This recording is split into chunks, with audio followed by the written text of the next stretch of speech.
Hello everyone, I am CA Narayan Sharma. In this video, I would be sharing my observations on paper 5 of CA final in which I scored exemption. I scored 61 marks and will also take you through the certified copy of the same. सबसे पहले तो दिमाग में से thought निकाल दो कि नया सब्जेक्ट आया तो वो डिफ़िकल्ट बन गया है, कॉस्टिंग अब बहुत डिफ़िकल्ट है, थियरी है, ऐसा कुछ नहीं है.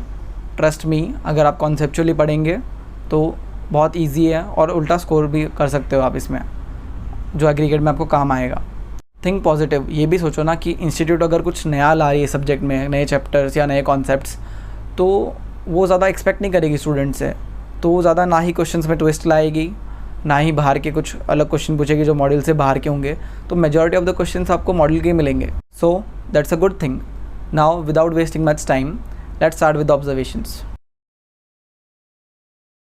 प्रेजेंटेशन के लिए सबसे पहले सर्टिफाइड कॉपी में चलते हैं. तो सबसे पहले मेरी राइटिंग देखते हैं. ये देखिए, मैं बहुत लाइट लिखता हूँ, आप देख सकते हो, बट ठीक है, चलता है इतना. और हाँ, फर्स्ट पेज पर सब्जेक्ट का पूरा नाम लिखने की ज़रूरत नहीं है, जैसे मैंने SCMP लिखा है. पूरा नाम लिखोगे इससे अच्छा उतने टाइम में आप सीक्वेंसिंग ऑफ क्वेश्चन से डिसाइड करो, जो मैंने आपको फर्स्ट वीडियो में बताया था, वो बेनिफिशियल होगा. और देखिए, राइटिंग एग्ज़ाम में अच्छी ना हो तो भी फ़र्क नहीं पड़ता, बस लेजिबल होनी चाहिए. ऑलमोस्ट सारे एग्ज़ाम्स बहुत लेंदी होते हैं. आप अच्छी राइटिंग की सोचो ही मत, फास्ट लिखते रहो. और कोई थियरी आंसर है तो उसको पॉइंट्स और पैराग्राफ्स में लिखने की ट्राई करो. कहने का मतलब है कि अगर एक थियरी आंसर है तो उसमें पॉइंटर्स हैं तो पॉइंटर्स में लिखो आंसर. बट अगर पॉइंटर्स नहीं है, जैसे कोई इम्पैक्ट है या कंपैरिजन है या कंक्लूजन देना है आपको, तो फिर ऐसे केस में आंसर्स के को पैरास में लिखो और एक पैरा को 5 to 6 लाइन्स तक रखो. स्ट्रेस मत करो ज़्यादा. And keep a line blank in every paragraph. जैसे एग्जाम्पल के लिए अगर बात करें तो क्वेश्चन 4C3 देखते हैं. इसमें कहा था कि discuss why top management should intervene and advise suitable price transfer price for goal congruence. So मैंने आंसर को पैरास में ब्रेक कर दिया और एक एक लाइन छोड़ दी पैरास के बीच में. ये देखिए, इससे होगा ये कि आंसर थोड़ा बेटर दिखेगा और आपको कोई एक्स्ट्रा टाइम भी नहीं लगेगा इसमें. और हाँ, ऐसे थियरी क्वेश्चंस में अगर आपको इंक्रीज़ करने हैं मार्क्स तो आपको पॉइंट ज़्यादा कवर करने होंगे. और ओन वर्ड्स में लिखोगे तो भी चलेगा, बट आपको अच्छे से एक्सप्लेन करना होगा. एक और बात, मैं सजेस्ट करूँगा कि आप सब क्वेश्चन भी न्यू पेज से स्टार्ट करो. थोड़ा नीट लगेगा पेपर उससे. और कोई भी क्वेश्चन में स्पेसिंग देते रहो 1-2 लाइन्स का बीच में. और कोई कैलकुलेशन कर रहे हो ना, तो उसकी हेडिंग लिखो ताकि पेपर चेकर को पता चले कि आप क्या कैलकुलेट कर रहे हो. पेपर चेकर का काम ईजी करना है आपको बस. देखिए, अगर पेपर चेकर को आपने स्ट्रेस दिया ना, तो वो आपको स्ट्रेस देगा, फिर वो स्ट्रेस लेगा नहीं. केस स्टडी क्वेश्चंस में मैं मेनली क्वेश्चन नंबर 1 जो कंपलसरी होता है उसकी बात कर रहा हूँ. बट हाँ, अगर केस स्टडी कोई और क्वेश्चन में आता है सिमिलर, तो उसके लिए भी एप्लीकेबल है, जो मैं अभी बताऊँगा. You should first write about the topic on which the case study is based in about 3 to 5 lines and then start with the main answer. मैंने मेरा सर्टिफाइड कॉपी सजेस्टेड आंसर से कंपेयर किया, तो मैंने ऑब्ज़र्व किया कि मुझे marks जहाँ पे भी काटे होंगे वो इस रीज़न से काटे होंगे, बिकॉज स्टार्टिंग में हमको जो प्रॉब्लम क्वेश्चन में दिया है वो डिफ़ाइन करना चाहिए. उसके बाद जिस टेक्निक से हम उस इशू को, जो क्वेश्चन में दिया है, उस इशू को सॉर्ट कर सकते हैं, वो हमें लिखना चाहिए. उसके बारे में ब्रीफ एक्सप्लेनेशन देना चाहिए. उसके बाद जो क्वेश्चन में फैक्ट्स दिए हैं उनको इंटरप्रेट करना चाहिए और उसके अकॉर्डिंग कंक्लूड करना चाहिए, हमारा ओपिनियन देना चाहिए. तो एग्जांपल लेते हैं क्वेश्चन 1B का. इसमें मैंने पहले इकोनॉमी का मीनिंग एक्सप्लेन कर दिया. दैन जो केस स्टडी में फिगर दिए हैं उनके बेसिस पर कंपैरिजन किया और कंक्लूड किया. और मार्क्स भी शायद ऐसे ही मिलते हैं, पहले मीनिंग का 1 मार्क्स, फिर कंपैरिजन का 1, आगे भी देखेंगे तो ऐसे ही 1-1 मार्क्स दे रहे हैं. तो स्टेप वाइज मार्किंग तो है. मतलब अगर मैं इकोनॉमी तक लिख कर छोड़ देता तो उसमें जितना करेक्ट लिखा है उसके मार्क्स मिलते हैं.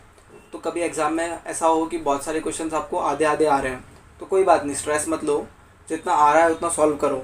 और अगर कोई क्वेश्चन में कभी कुछ भी पढ़ा हुआ याद नहीं आ रहा, तो थोड़ा ट्राई करो कि प्रोफेसर ने क्लासेस में क्या, इस टॉपिक पर क्या पढ़ाया था, क्या कहा था, हो सकता है कुछ याद आ जाए और आप आगे सॉल्व कर पाओ. इस सब्जेक्ट में बुक लैंग्वेज मैटर नहीं करता. जैसे ऑडिट लॉ में बुक लैंग्वेज बहुत इंपॉर्टेंट होता है.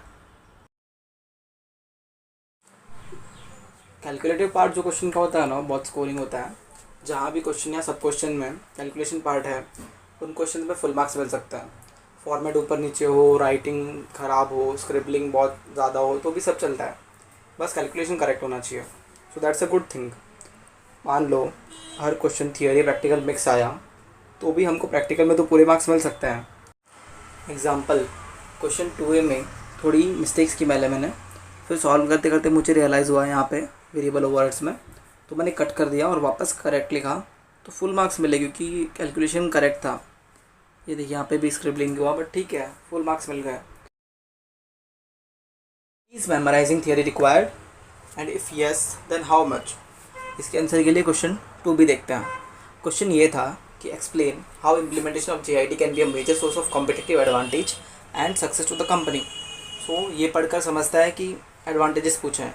इन this question I wrote only advantages of JIT which were asked in question and they give full marks. 4 marks का था, 4 मार्क्स मिले। But in suggested answer they have also given features of JIT, वो एकदम elaborate करके दिया उन्होंने।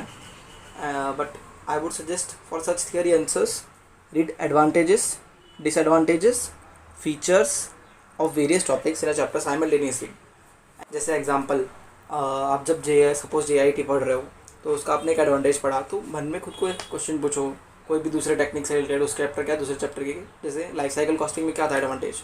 ऐसे एक टॉपिक पढ़ते टाइम आप दूसरे के लिए मन में क्वेश्चन पूछ रहे हो और मन में क्वेश्चन पूछने के बाद अगर याद नहीं आ रहा उसका आंसर तो आप वो टॉपिक पर जाकर बुक में तभी की तभी देख लो कि उसका आंसर क्या है। ऐसे आपका माइंड कंपैरेटिव वे में काम करेगा। आप ऐसे नोट्स में बना सकते हो या फिर मन में याद रख रहे हो तो और बेटर है। और उससे क्या होगा, जब कोई भी क्वेश्चन आएगा तो आपको फटाफट क्लिक होगा ये कौन से टेक्निक के ऊपर पूछा है, इसमें कौन से टेक्निक हम लगा सकते हैं। और ट्राई करो ये सब चीज़ें मेमोराइज़ करने के लिए साइमल्टेनियसली। और जैसे कंटेंट है, कंटेंट आपको मेमोराइज़ नहीं करना, खाली मेन जो हेडिंग्स होते हैं, पॉइंटर्स होते हैं वो याद होने चाहिए। Read everything given in the module or the classes book which you are referring for only the chapters which you are preparing. You should read all the theory of the chapters at least 2 to 3 times, and by reading I mean plain reading and not memorizing.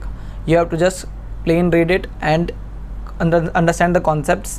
और हाँ, आपको pointers, headings और जो भी points हैं उनके अंदर का स्टार्टिंग के 1-2 लाइन्स आपको रीड करनी होगी, 2 लाइन्स या फिर जो मेन क्रक्स है उसका वो। आपको थियरी कॉन्सेप्ट्स की अंडरस्टैंडिंग बहुत अच्छे से लेनी होगी। आपको अंडरस्टैंडिंग अच्छी रही तभी आप ओन वर्ड्स में लिख पाओगे, वरना आप ओन वर्ड्स में तो लिखोगे बट करेक्ट हो या ना हो। और आपको जो भी आप पढ़ रहे हो, जैसे आप एक चैप्टर पढ़ रहे हो कोई भी, तो उसमें आपको सब कुछ कवर करना है। छोटे से छोटा टॉपिक, छोटे से छोटा इलस्ट्रेशन सब कवर करना है, क्योंकि बहुत बार होता है कि एकदम छोटे छोटे कॉन्सेप्ट्स पे इजी क्वेश्चन आते हैं, बट क्योंकि हमको पता ही नहीं होता, हमने कभी देखा ही नहीं वो, तो हम उसको सॉल्व नहीं कर पाते और फिर बहुत रिग्रेट होता है। पूरा चैप्टर पढ़ा हुआ ऐसे लगता है जैसे कुछ पढ़ा ही नहीं है। Because if you look at question 3B, it was very easy question. अगर बैलेंस स्कोरकार्ड का नॉलेज होता तो ये 8 मार्क्स का क्वेश्चन था, आई गॉट 7.5। इसलिए जो पढ़ रहे हैं उसे कम्प्लीटली पढ़ना इंपॉर्टेंट है। सर्टिफाइड कॉपी की लिंक आपको डिस्क्रिप्शन में दे दी है, वहाँ से आप डाउनलोड कर सकते हो। और प्लीज़ मेरी ये रिक्वेस्ट है कि एक बार सर्टिफाइड कॉपी को सजेस्टेड आंसर के साथ कंपेयर करके देखना, उससे आपको मार्किंग स्कीम का काफ़ी आइडिया लगेगा और आपको ये पता चलेगा कि किस क्वेश्चन में कितना लिखना चाहिए और कितना लिखना रेलिवेंट है और कितना इररेलिवेंट है। और ट्रस्ट मी, कॉस्टिंग इतना डिफ़िकल्ट नहीं है, मैनेजेबल भी है और स्कोरिंग भी है। Thanks for watching, and if you really found it helpful, do hit the like button, share it with your friends and subscribe to the channel.